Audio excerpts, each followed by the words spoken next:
Welcome everyone to the Computer Club's March meeting. I'm Phil Sorrentino, the Computer Club Secretary, and tonight we're going to discuss the technologies that make the smartphone smart. We'll be reviewing the confluence of the technologies that had to be available for the invention of the smartphone. Actually, it was the iPhone in 2007. So we'll get to our speaker in a minute, but first let me just make a few comments. Our monthly meetings are now held on the second Wednesday of the month, 7 o'clock, as you know, because you're here. Typically they're from 7 to 8. Last month we explored mission planning for drone flights. And next month the subject will be home automation with an emphasis on cameras. Also, membership renewals for 2021 can be done remotely from your own computer. Makes it really easy. Just go to our website, sccomputerclub.org, select membership, and then scroll down to the bottom where you'll see renew membership. For more details, just check page 2 in the journal. And for those of you who are in Sun City, the lab is open. It's open from 12:30 to 4:30 every day except Sunday, and social distancing and masks are still required. There are no classes scheduled for March, but there are 2 classes scheduled for April, so you can find that in the April journal. And finally, during the presentation, please submit your questions as you think of them using the chat feature, and we'll try to either answer them in real time or hold them all till the end and then answer them all together. So now for tonight's presentation. It's amazing to think of all the technologies that had to be available for the invention of the smartphone. And as a fallout, all the technologies that were replaced by the smartphone. Bill Crow, our speaker, is a member of the Sarasota Technology Users Group and has been involved in computers during his work life at IBM and now his retired life in Sarasota as a member of the Sarasota Technology Users Group. So here's Bill to present the technology magic of the smartphone. All yours, Bill. Good afternoon, everybody. How are you? It's actually good evening, I guess. Good evening. Coming to you in the background, you'll see a semiconductor manufacturing facility, which we'll talk about a little later in the presentation. For right now, what I'd like to do is share my screen.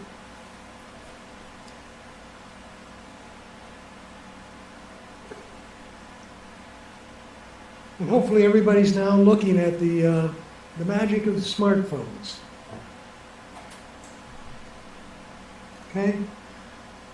Technology in our smartphone, and I'm asking this question more as a background, what would people say if someone in 1950 pulled out a smartphone and do it of things that we all know they're capable of doing today?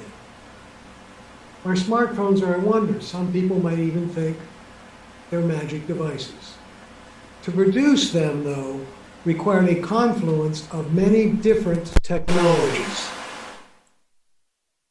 What follows is an overview of the many advances and innovations that needed to happen in order for us to carry around this little thing called a phone or a smartphone. And in this case, I'm talking about all the Androids and all the iPhones and any other manufacturer of the phones that might be out there, right? Well, first of all, what has that iPhone or that smartphone replaced? And you have to forgive me, I have iPhones and I teach people how to use iPhones. This also applies to Androids, but I may slip up there, okay? You'll notice we got a boombox, been replaced by a smartphone, speakers, microphones, music playing. It's replaced a video camera, a tape recorder, a walkie-talkie, soundboards, keyboards, DVD players, calculators, computers even. In most cases, when I teach a lot of classes, they said, well, why should I get a computer anymore? And my answer is, well, if you're doing a lot of document preparation or working with things like Excel worksheets, you probably should have a computer. Short of that, cruising the internet, writing and receiving emails, playing games. All those things are done as well on an iPad as they are on a tablet or a smartphone as they are on a computer, right? So this one device replaced all that. It has disrupted a lot of industries. If you think back 10 years and think about the industries that existed then and what exists now, I showed you the boom box. I bet you can't find a boom box other than a Goodwill store, right? Tape recorders, cameras with a flash. Only the real enthusiasts now have a 35 millimeter camera, right? Video cameras have been replaced. Radios have been replaced. DVD, CD players, VCRs, record players, flashlights. You know, I can't tell you the number of times now, if I need a light, I think of my phone first, right? Calculators, address books. And when was the last time you saw a phone address book, right? GPS and maps, right? Grumman used to sell GPS systems. Yeah. I doubt if they probably still trying to sell them, but they're probably pretty few. TVs, not so much, but still, you can watch all the movies you want on an iPhone or an iPad or a tablet and a smartphone. The post office with email, right? How much mail do you get now that's personal? Text by slow mail, right? A watch. My son doesn't wear a watch anymore. He just pulls up his phone when he wants the time, right? Now I blew it and I went out and got a Apple Watch. That's for another time, okay? The compass. You don't need a compass. It's on your phone, right? You don't need a calendar. It's on your phone. Oh, and I've just discovered this in a big way.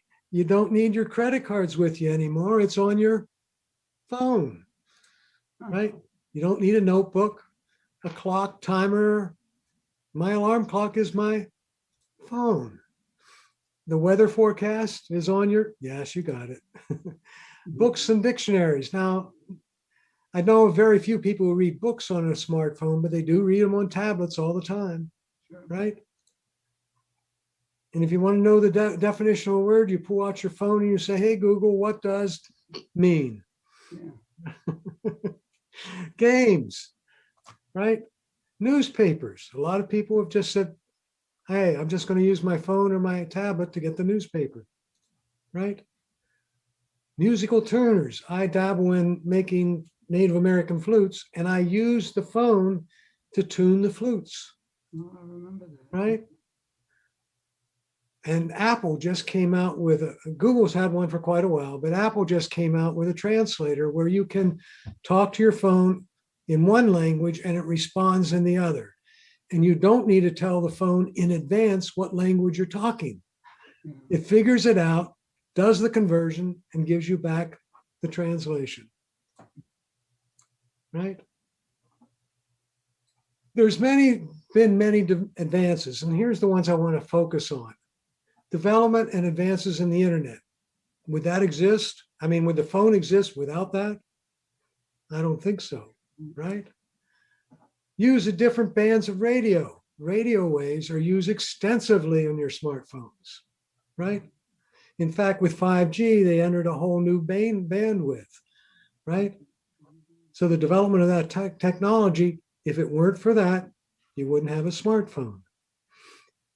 And here's one you might not even think about: large computers on the internet, right?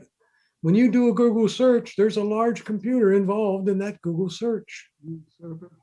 When you send an email, there's a large computer involved in that search or in that email. Large capacity data storage. Well, that's where Wikipedia and Google store all their information, right? The screen technology, the density of the pixels, which makes our beautiful pictures, and the touch technology.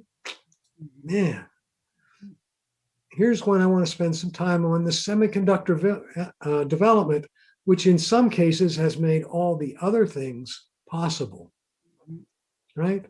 Speaker development. You know, when you hear the sound on that smartphone, it's not bad. True. When you think about the size of the speaker, it's not a woofer or subwoofer, but it's pretty good, right? The camera technology, it certainly rivals a lot of 35 millimeter phone cameras.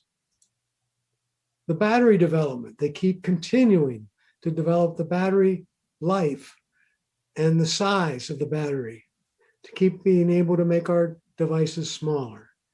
Speech recognition. Yeah. Let's see, we've got Siri, we've got Alexa, and we've got Google. Google Home. Google Home. Okay. We've got fingerprint readers and facial recognition software, right? And we've got that little itty bitty teeny light on that phone. And we also have light sensors on that phone that can determine whether it's in a dark room or a light room.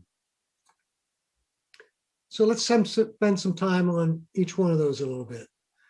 What is the internet, right? The internet is a wider network that allows computer networks around the world to run by companies, governments, universities, and others to all talk to one another.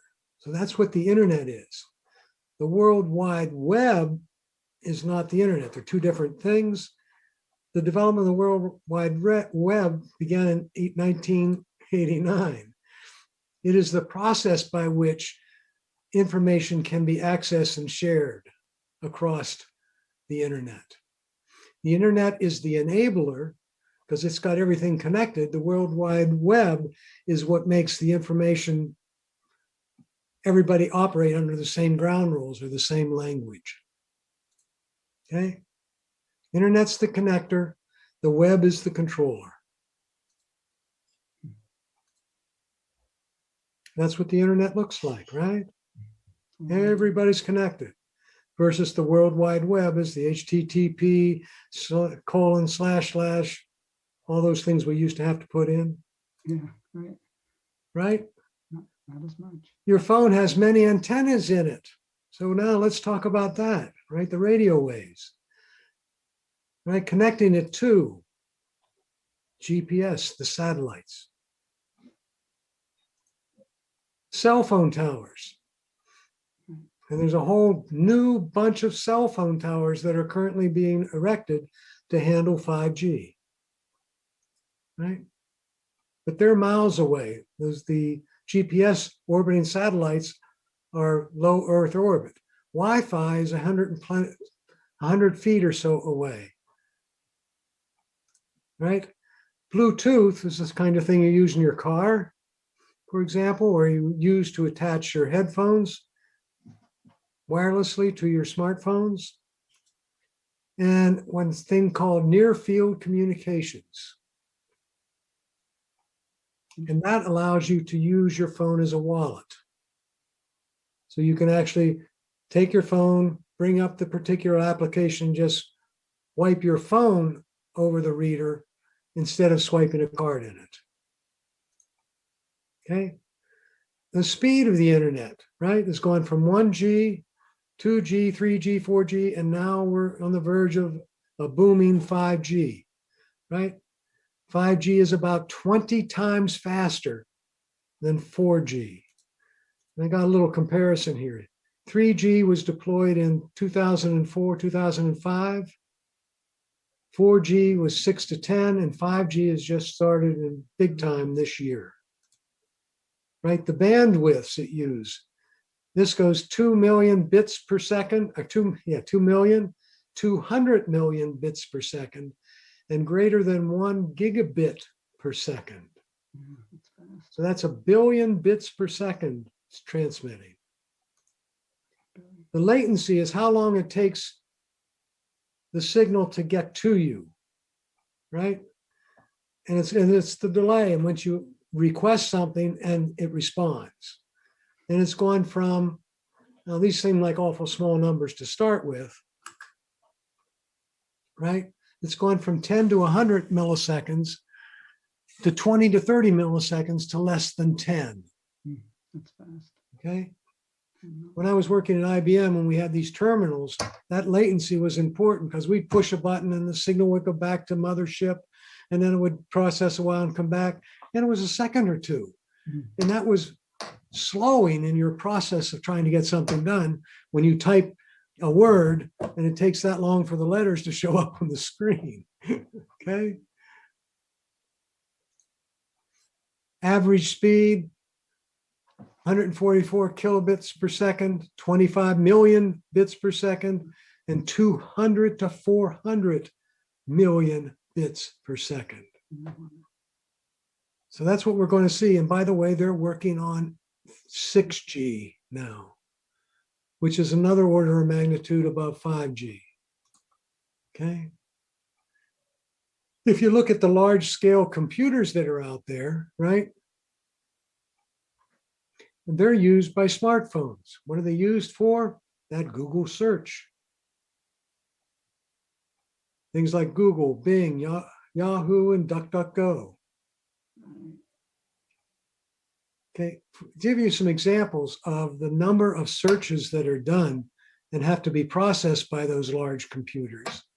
Google alone processes about 3.5 billion searches a day, right? Siri, Alexis, Cortana, and Google, right? How many times do they get asked questions, right? And did you ever think about what happens when you, what time is it, Google, Alexa, or what time is it, Siri? It has to take your voice, convert your voice to digital, do the digital search to try to find an answer, generate the answer, convert it back to a voice, and give it to you. And it does all that not on your device, but it does it in one of the large computer systems. Okay. 157 million homes in the United States have smart speakers, like Alexa or Google. Right? I've got 4. Who said that? You did, Fred? You said that, Phil? 4? I've got 4 of them, yeah. One in each room and one in the garage. Okay. Emailing, Google, Yahoo, Comcast. That's 246 billion emails a day are being processed, right? Stock market. Ooh, 58 billion stocks are traded in one day. Streaming videos like YouTube or music from Pandora. This one blew my mind. 300 hours of video are uploaded to YouTube almost every minute. Almost 5 billion videos are watched on YouTube every single day. Wow. None of this would be possible on your smartphone unless they were there, right? Facial recognition. I'm going to pause here and just tell you a little story. In China, this BBC reporter went to one of China's larger cities that had the most attached cameras any city in the world. And the BBC reporter went into the local police station and he said, "I want you to mark me as a criminal that I need to be captured and take my picture." The train station was 3 blocks away. He walked out of the police terminal, and before he got to the train station, he was under arrest because of facial recognition, right? Now that's good and bad. Just think about that a while. That's for another day. We can talk about that, right? Large capacity storage are located around the world. And on a smartphone, and on the smartphones use it. Mega, giga, tera, peta, exa, and zeta byte storage capabilities. For example, maps. They have millions of pictures taken from space. They stitch them all together, combine them with street level images that Google has, and collected with thousands of vehicles traveling around the world. Google Images gives you, anybody ever play with Google Images? You go to Google, and instead of looking at just a Google search, you say, I want images. And they have billions of pictures. You type in any subject, you get all kinds of pictures. Email providers use mass storage facilities to house all the email that's needed, right? Cloud storage, you've all heard of the Google Cloud, the Dropbox, the Apple iCloud, right? Every email you send has to be stored in some cloud somewhere for you to be able to access it. So let's switch gears, right? We all pick up our devices and we just love that touch and that feel and that nice feeling you get when you move your finger over the screen and it responds instantly. Two technologies were combined to be able to control the screens. One is the touch screen and the other is the display quality, right? So I'm going to let this person describe that. And Phil, I need you to shake your head if you're getting a good volume. Touch screens are everywhere, not just in smartphones, but in supermarkets, ATMs, and even airplane seats. And you may have noticed that not all touch screens are the same. The old school touch screens can be pretty tough to use. Sometimes it feels more like a push really hard screen instead of a touch screen. On the other hand, certain smartphones and computer monitors are really responsive to many different touch patterns. There are lots of different technologies out there, but they're all trying to achieve the same goal, sending precise electrical signals from specific locations on the screen. One of the most widely used types is resistive touchscreen, where you have to physically push and bend the screen to make it work. Resistive touchscreens are made of two separate layers. The top layer is made from a flexible, transparent material such as polyethylene, which is a common plastic used to make things like soda bottles. And the bottom layer is made of something more rigid, like a sheet of glass. To make the screen work, both of these layers are thinly coated with some sort of metal compound that conducts electricity, like indium tin oxide, which is commonly used because it's transparent. These layers are also separated by tiny insulating dots called spacers, which don't conduct electricity.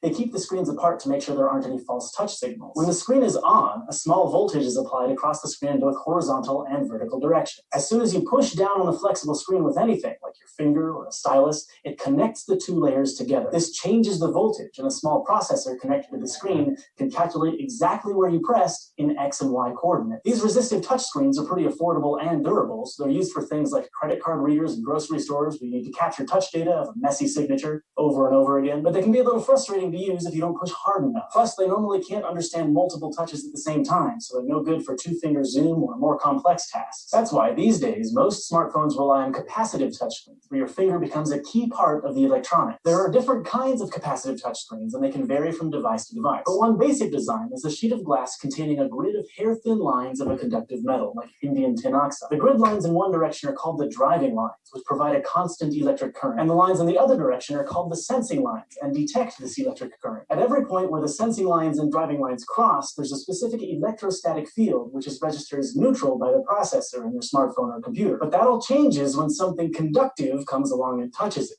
like your finger. See, the human body has a natural capacitance, which means our bodies can conduct electric current and can store electric charge. So when your finger touches the screen, the charge in the screen is drawn around that point, distorting the electrostatic field. The electricity doesn't actually flow through your finger. The electrostatic field feels the effects of your electric charge and redistributes itself accordingly. Even really small changes are detected by the processor, which can then interpret the patterns you're making, whether it's a tap or a slide. Because the lines of the grid are so thin, capacitive touchscreens are super accurate, and some versions can process multiple touches at a time. But they won't work if you have gloves on, because the cloth isn't conductive, unless your gloves have those special fingertips with metal fibers inside. Plus, something like sweat can affect how electricity is conducted across the screen, because it's full of salts. It's all about the materials that can affect the electrostatic field generated inside your screen. So the next time you're texting on a smartphone or scrolling through internet forums on a tablet, just remember you're actually a part of the electronics that make it work. Thank you.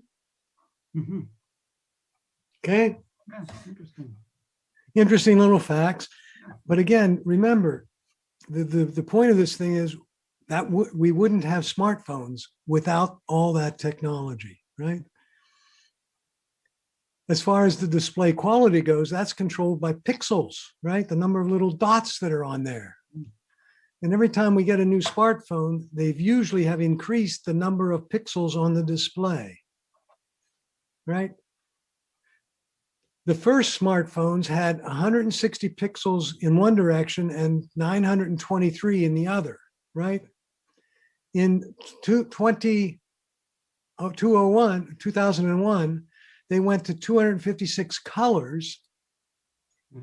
And in 2007, the pixel count went to 320 from 160 and 480 from 293, or 153,000 pixels on your phone. 153,000. Now that's pretty good till you look at today, right?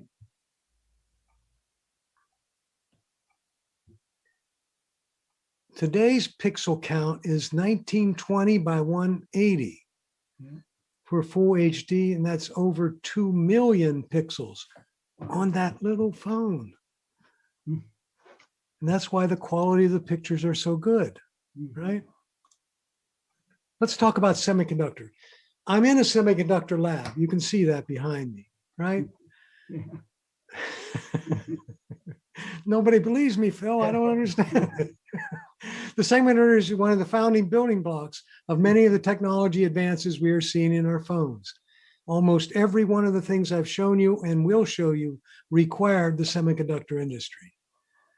Storage capacity, processor speed, internet speed, camera technology, screen technology, all would not exist without the advances we've seen in the semiconductor world. So I wanted to spend a little bit of time explaining what that is to you. Okay, not to confuse you, just to give you an idea of what's happening.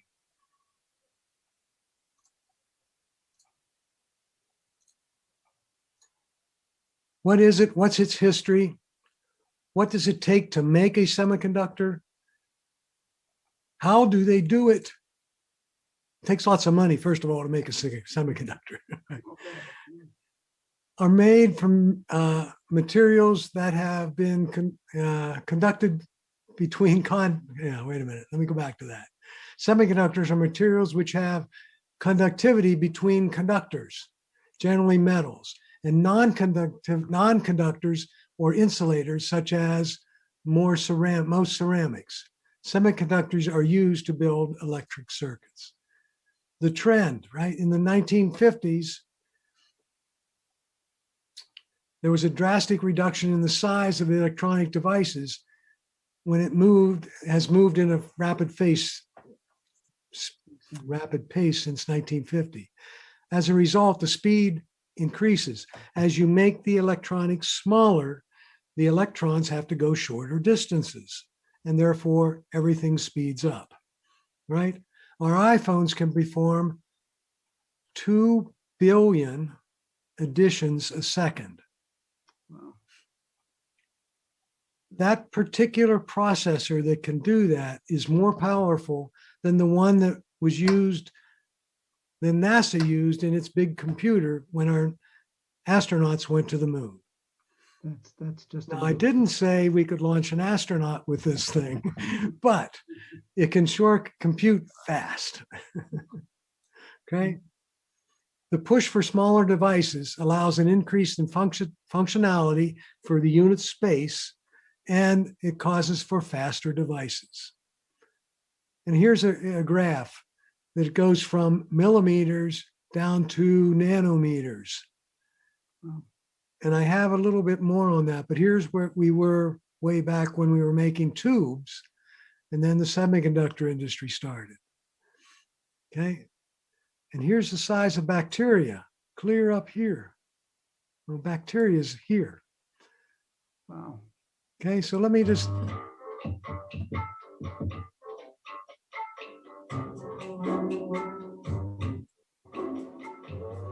A sesame seed is 1 millimeter.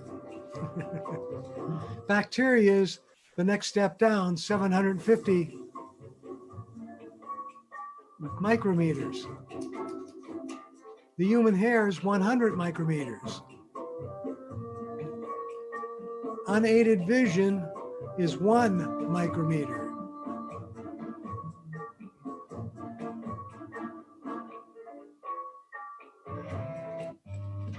Oops, sorry about that. Let me do that again.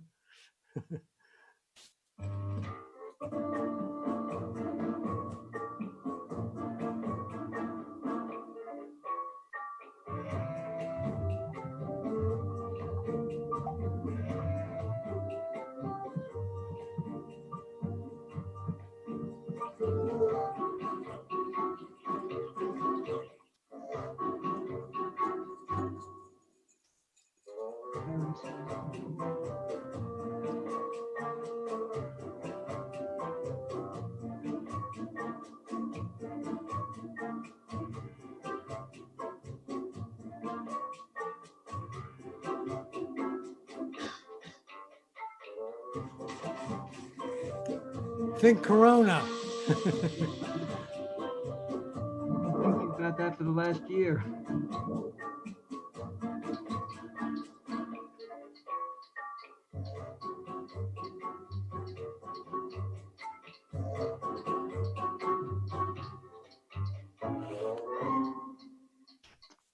Pretty neat. So what we were saying is, can human beings make something the size of 1 nanometer or 7 nanometers? And the answer to that is yes, right? 10 microns, right? 50 microns is the diameter of human hair, right? 3 microns, right? In 1977, but we were a white blood cell is 25. Large bacteria is 2 mics, right? 800 nanometers in 87, 300 nanometers in 93, 250, notice how it's slowing down a little bit, 130, 2001, the size of the coronavirus is 90. And the thing the semiconductor industry has done is says, I can make things, circuitry that's man-made, smaller than that. There's 65. I can make 165 nanometers in 2005. And if I keep going down here, right now, we're making things 10 nanometers, the size of an oxygen atom. Okay. That's something you can do on your kitchen table. The 7 nanometers is what they're developing. Okay. What's it take to make them? A lot of money and a lot of space, right? A very clean environment, 7 to 10 to more than that, cleaner than an operating room in a hospital. Because a small particle of dust, dirt, just destroys the device, right? It also takes a lot of time and many, many steps to make one of these things, 1 to 2 months. And as you'll see in the film, there's a development process and then there's a manufacturing process. And if you screw up the development, it takes you 2 months to make a new one, right? And a lot of different processes, right? Here's what we start with. It's called a silicon ingot. And you'll see a little bit more on that in the next video here. Okay? It looks like this, and I actually have one here. You can't see me right now, but I have one in my position. I'll show you when I come back on. And we take that silicon ingot, and it's made of sand, and we slice it up. In other words, we cut little pancakes out of the silicon, right? And we end up with something called a wafer, right? It takes 6 to 8 weeks, 6 to 8 to 15 weeks. It's a bunch of chemicals are applied, photoresist, so it's like a photo process. Lithography takes place where we transpose and make the picture onto the wafer. And then we go through a bunch of chemical processes. And we do that same thing, building up layer after layer of material until we are able to make the device. So it takes a great deal of accuracy to do this as well, right? So you start with a wafer, you make all these little things on it called chips. You might have heard the word processor or the word memory. Memory would be a chip, a processor would be a chip. And then we package it together, and it makes a carrier or a wafer, dicing, and then we put it together, and these things are called modules. So we start with a wafer, make the wafer, then we cut it up. So you've diced it up, and all the way along, you got to figure out ways to test it to make sure it's working. Then you place it on a board. You may have heard the word motherboard, and that's what's on your computer. There's a motherboard on every device. There's one in your phone. We're just used to seeing them in laptop or desktop computers. Okay? Any questions about that? No. No, I was just wondering, Bill, what technology is typically now a current processor technology used for processors that we would buy in our laptops? You know, how small? Okay, we're how many probably in the 15 microns, micron 15 to area? 20. Uh-huh. The more advanced ones that are really expensive, like the ones that NVIDIA might be using in their processors for gaming computers,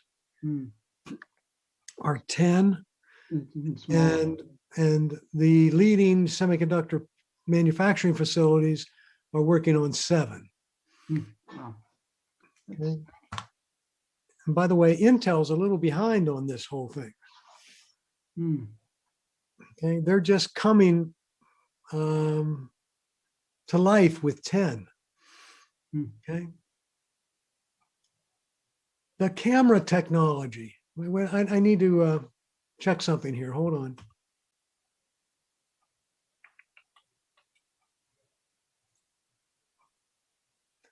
I want to play another video for you, so hold on.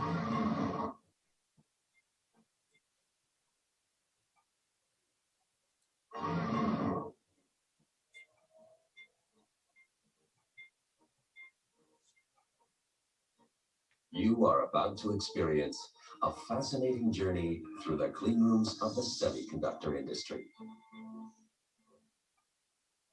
See integrated circuits in the making. Can you raise the audio just a little? Factories.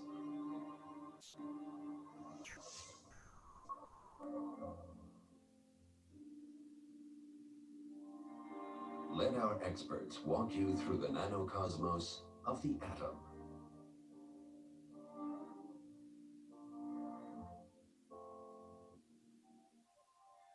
A world that normally remains hidden from our eyes.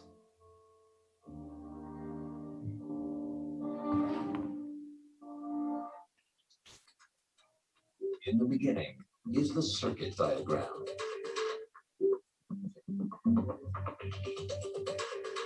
At design centers around the globe, experts collaborate to design circuit diagrams, sophisticated integrated circuits like microprocessors, high graphic processors, and wireless communications ICs. The next step is manufacturing.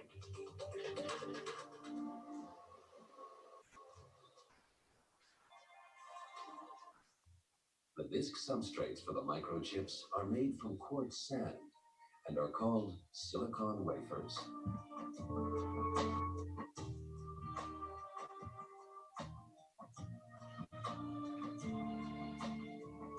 To make these wafers, a huge crystal is drawn from purified silicon melt. The result is a perfect silicon lattice into which the transistors will later be fitted.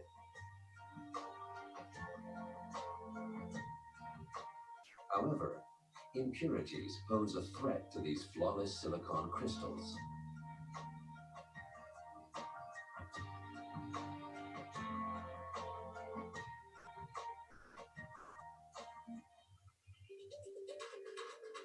Our global foundries manufacturing teams must therefore take extensive precautions every time they enter our dust-free clean rooms.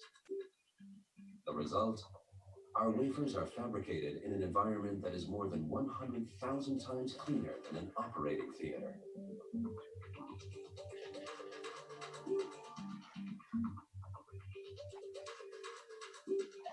Completely free of dust, the silicon discs arrive at the clean room.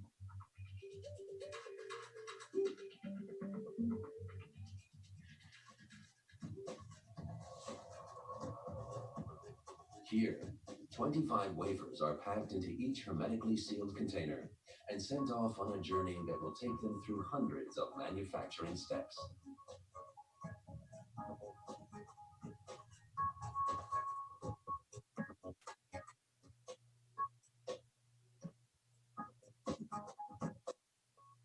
Photolithographic techniques transfer the circuit structures to the wafers, rather like slide projection.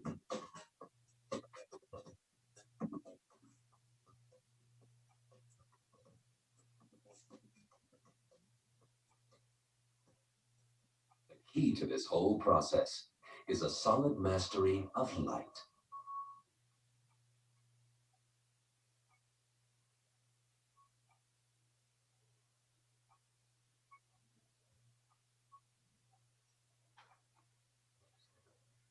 The silicon disc is spin-coated with a photosensitive resist. UV light transfers the circuit structures depicted on a mask to the wafer. The exposed parts of the resist are soluble and are removed by a developer.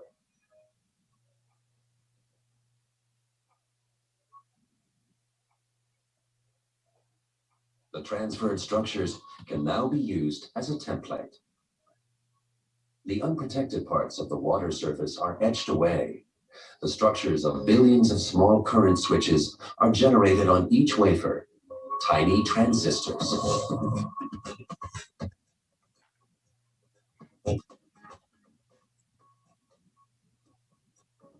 The photolithographic stage, wafers move on to the ion implantation, where the electrical properties of the transistors will be specified.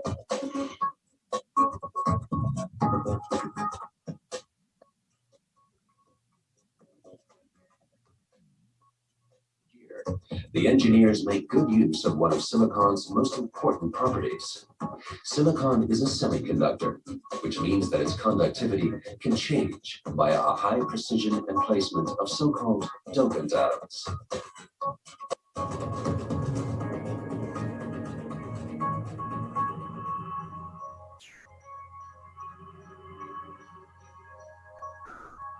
First, dopant atoms are injected into the silicon structures. These atoms then distribute randomly in the silicon lattice. At high temperatures, the doping atoms become flexible and take on a fixed position in the atomic structure.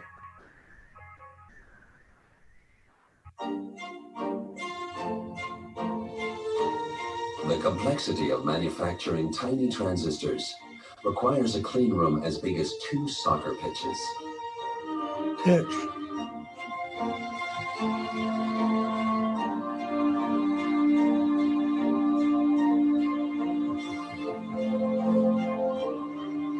While our people monitor the complex processes, automated manufacturing itself always takes place within hermetically sealed production lines.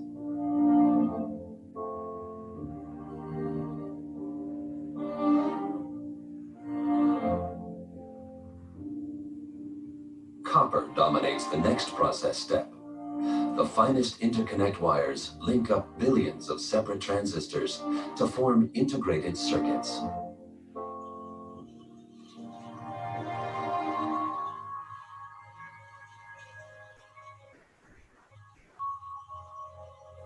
Before that can happen, however, cleaning is essential for wafers, as particles lurk at every stage in the manufacturing process.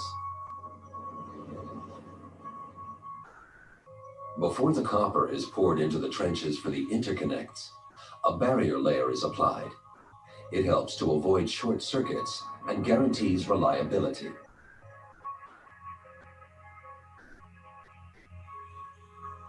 The trenches are then filled with copper.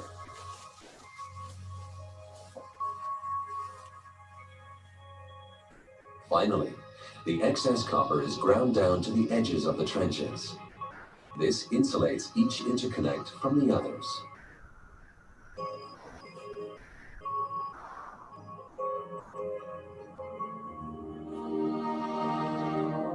A microchip made of copper wiring established GlobalFoundries as the first company in the world to adopt copper in volume production.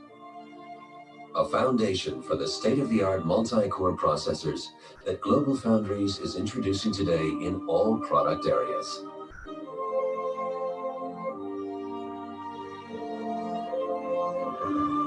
To keep us on the leading edge of the world's chip makers, electron microscopes constantly monitor every step in the manufacturing process, down to the atomic structures of each individual transistor.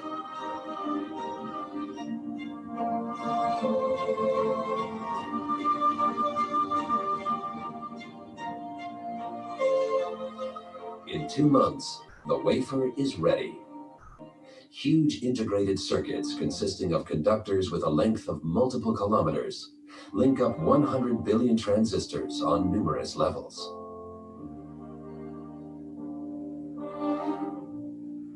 And that in a space no larger than a fingernail.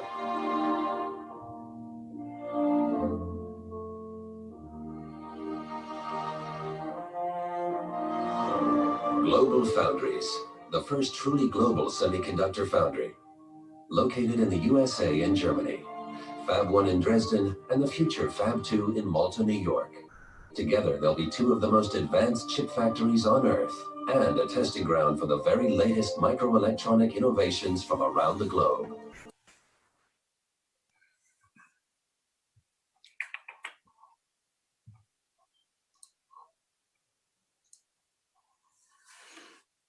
How was that for semiconductors? Fascinating. That, I just, every time I see it, I worked there for many years and I'm still impressed by just the sheer size of which they're operating. It's just so small, it's unfathomable. The camera technology in 2018, 1 trillion pictures were taken on smartphones, 1 trillion, right? The best smartphone camera collects 16 million pixels for each picture taken, right? The human eye has 120 million light sensitive rods, which can loosely be called pixels, right? But look at what happens here. All these pieces, and you look at your phone, you see that camera, but you know all these things that are in here, and there are actually motors in there that change the depth of field to change the focus. It's an actual motor in the lens itself, right? Most smartphones have 2. That's the story on the cameras. We look at the speakers, right? all smartphones have two speakers, one right where your ear, which is smaller, and one at the base usually, right? And the one at the top here's the size of a dime, and this is an actual speaker. The other one is about the size of a dime, right? Of these systems share a lot of commonality. I'm going to skip that one. Okay. Battery development has been 5 times better than, even though you have to charge your phone every day, the phone does so much more compared to 5 years ago. And the battery is probably one of the limiting factors because of its size and the size it has to be. It's one of the bigger components in your smartphone. Mm-hmm. And the biggest battery drains are trying to access the internet and making display. So if you don't want to use your battery life, turn off the internet, right? Silence the internet, put it in airplane mode, and or reduce the display brightness. Turn off Bluetooth. Turn off Bluetooth as well. The batteries we use tomorrow will weigh about the same, but will have about twice the energy. And we're still waiting for that big breakthrough in batteries. Speech recognition. Little story here, right? In 1962, IBM introduced a thing called Shoebox, which understood and responded to 16 words, 1962. Carnegie Mellon got that up to 1,000 words in 1970. In the 80s, the speech recognition vocabulary go from a few hundred to several thousand words, right? Oops, I'm sorry, I clicked the wrong button.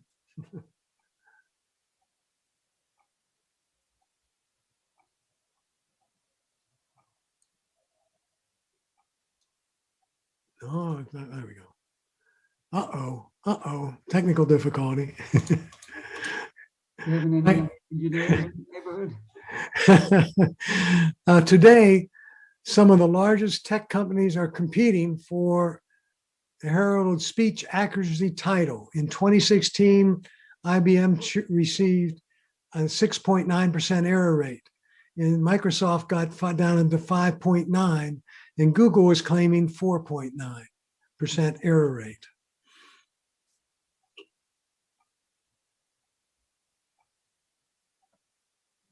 It's both relatively inexpensive and powerful. With the advancement in artificial intelligence and the increasing amount of speech data that can be easily mined, it is very possible that voice becomes the next dominant interface. And it's becoming more and more. I don't know about you folks, but I use it on my phone instead of my keyboard. So I just turn on the speaker, I turn on the microphone when I'm ready to type text, and I start speaking, and it does voice to text relatively accurately.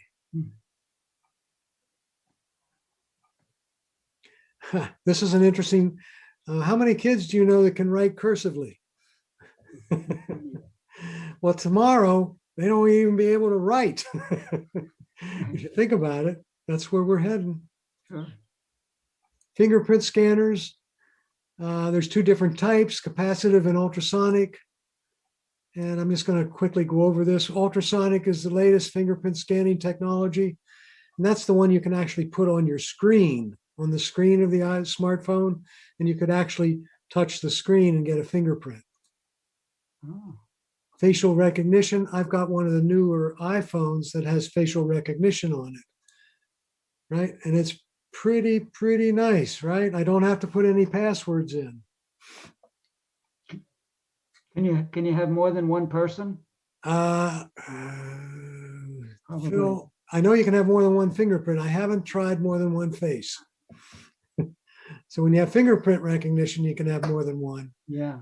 I'm not sure about the face, right? The facial recognition market is expected to grow to 7.7 billion in 2022. And right now there's a big debate on that.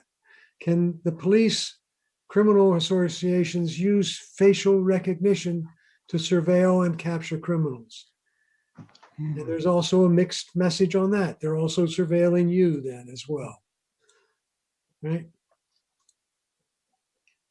A picture of your face is captured on your phone. The facial recognition software reads the geometric characteristics of your face, and the result is a facial signature.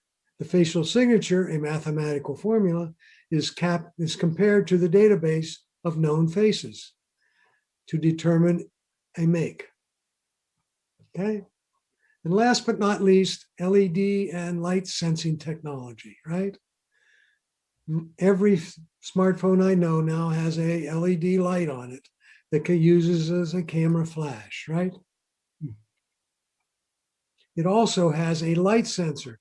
On most phones, it's near your ear, where you would put your ear, and it's sensing the light and adjusting the intensity of the screen based on the external ambient light.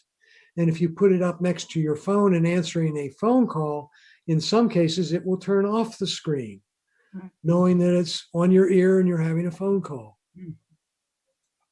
Okay. So why is the smartphone so magical? It's a combination of all these advances in technology in one place and has made it available literally at our fingertips. It may seem costly, but when you consider all the things that I've just shown you in one small package, it's pretty magical.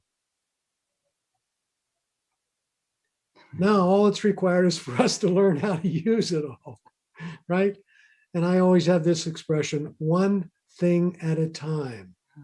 Don't worry about what you don't know. Just focus on learning one thing a day. Here's a picture of an Android and a smartphone. So I'd like you all to have fun with your device, right? And did I get any questions, Bob? Nope. Good. All right. It's not that kind of presentation. Right? You know, you did mention that there was an app for credit cards. Yes.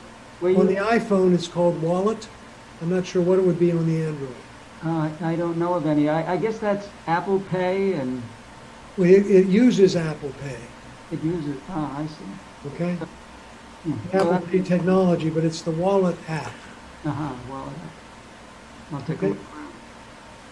Well, I guess we've come to the end, right? As you said, there were no questions, Bob?